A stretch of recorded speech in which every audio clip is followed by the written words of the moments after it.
teach third grade phys ed, and I've got wrist pain that nags me harder than my wife.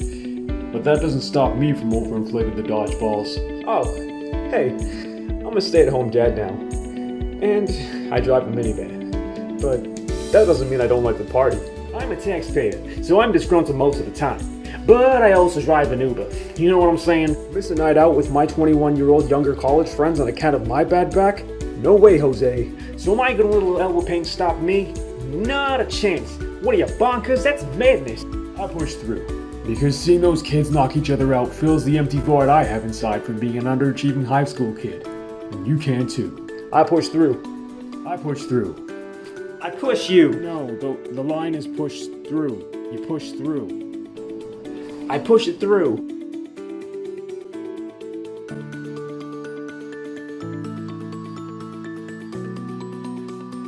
Even when you feel low, you can still go. Even when you feel slow, you can still go. Go, go, go, go, go, go, go. Did you know your muscles account for roughly 45% of your body weight?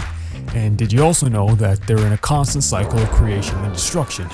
Yeah, I purposely wanted to make that sound more dramatic than it actually is. But based on your working habits and tendencies to stretch and rest your muscles, you could actually be becoming weaker every day despite workouts and a healthy diet. Yep, it's true, folks. In this day and age of extreme workhorse culture, we're quite literally hurting ourselves. And unless you want something akin to a never-ending construction site going on underneath your skin, it begs for some proper understanding on how to better bulletproof your body. Because at the end of the day, cuts aren't the only injuries that produce scars. Yeah, I went that deep. Let's face it, muscles work hard, and in fact, they're probably the hardest working thing for nearly every living thing on the planet. The problem is, they're also like the universal yes man of living tissue. They just don't know when to say no, literally and figuratively. The issue arises when the workload starts to exceed the working capacity of the muscle itself. Let's use the analogy of a busy stretch of road downtown or in a big city. Lots of use, right?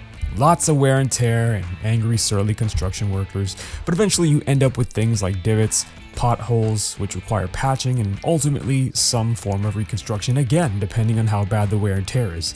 Logically, if and when the road reaches that point, much to the commuter's dismay, the road will close for a time to allow construction to take place, as well as repairs, before it opens back up for business, usually with improvements or at the least, pavement that doesn't tear up the underside of your car.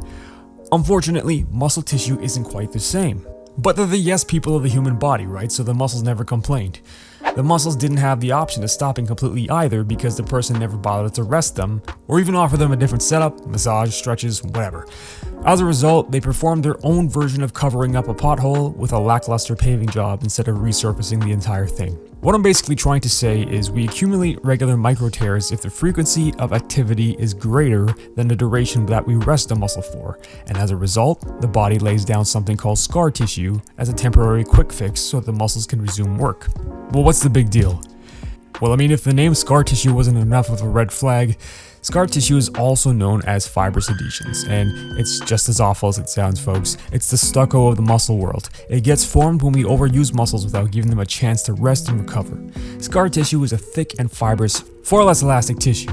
It receives less blood flow and often leaves dead nerve endings in its vicinity, which prompts that random phantom pain even months after the injury was healed, leaving us feeling tighter, less flexible, and weaker, potentially only having 80% the working capacity the muscle originally did, or lower. Folks, it's like patching up a hole in a resistance band with some chicken mesh or cable wire. But let's take a closer look at the whole process under a microscope, shall we? The healing process occurs in stages. In the first few days following an injury, active muscle degeneration and inflammation occur. Neutrophils, a type of white blood cell, arrive at the injury site after being signaled to come there, and then the neutrophils eat any injured cells or signal other types of white blood cells to arrive to start the restoration process. Muscle regeneration usually starts 7 to 10 days after an injury, with the process peaking at 2 weeks and slowing or decreasing at 3 to 4 weeks after. Now imagine this attempting to happen normally, all the while we keep asking the muscle to perform as if nothing happened. Well, you get fibrosis. It's when scar tissue begins to form between weeks 2 and 3 after the initial injury. And this actually increases or decreases depending on whether or not we took the hint the first time and started resting and recovering properly, or we just decided to push through. Worst case scenario, the scar tissue starts to mess with the kinetic chain, and as a result, the muscles become less limber and defer workloads to other parts of your body. Fortunately, unlike most scars, which leave tattoo-esque impressions on your skin, we can actually break scar tissue affecting muscles down, and with enough consistency, prompt proper healing to regain lost function and flexibility. So, when it comes to treating and keeping scar tissue at bay, where do we start? The first thing to accept is that Advil and analgesics such as Rub A535 and Voltaren are not fixes, they're just masks for the pain you're feeling. If we think of the process from a very basic point of view, we know it revolves around destruction of injured tissue and creation of new tissue. So our best starting block is to give this healing process a chance to happen optimally versus forcing it to take the express route and just overall make the situation worse. All the treatment methods I'll discuss in this video fall under the umbrella of soft tissue mobilization. Now the first method of treatment I'd like to bring to your attention is known as the Graston method. This involves using stainless steel instruments gliding on lubricated skin with just enough pressure to, for lack of a better analogy, erode scar tissue underneath so that it can be broken down by white blood cells with the hopes that stretching and relaxation afterwards will allow for proper healing to take place.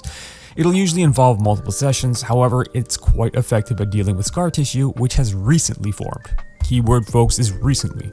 Typically performed by a physical therapist, the Graston instruments themselves work by featuring an extremely smooth surface, so smooth that when gliding along the skin, the practitioner is able to feel the scar tissue as tiny lumps and bumps compared to the smoothness of healthy muscle tissue. Now the next method involves the use of eccentric exercises. Guys, eccentric is just a fancy way of saying controlled lowering.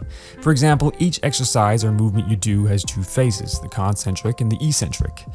In a biceps curl, the upwards motion would be the concentric phase, while lowering the weight back down in a controlled fashion would be considered an example of eccentric phase.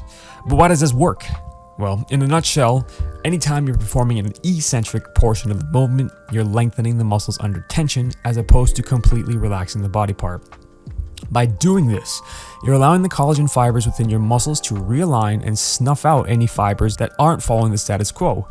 This also promotes healthy healing because you're sending a greater amount of blood flow with those white blood cells we talked about to the area, increasing the chance of putting the muscle through a more complete range of motion and healing than you would otherwise. So ladies and gents, these are just a couple of examples of how to go about managing scar tissue, but by no means is this a comprehensive list.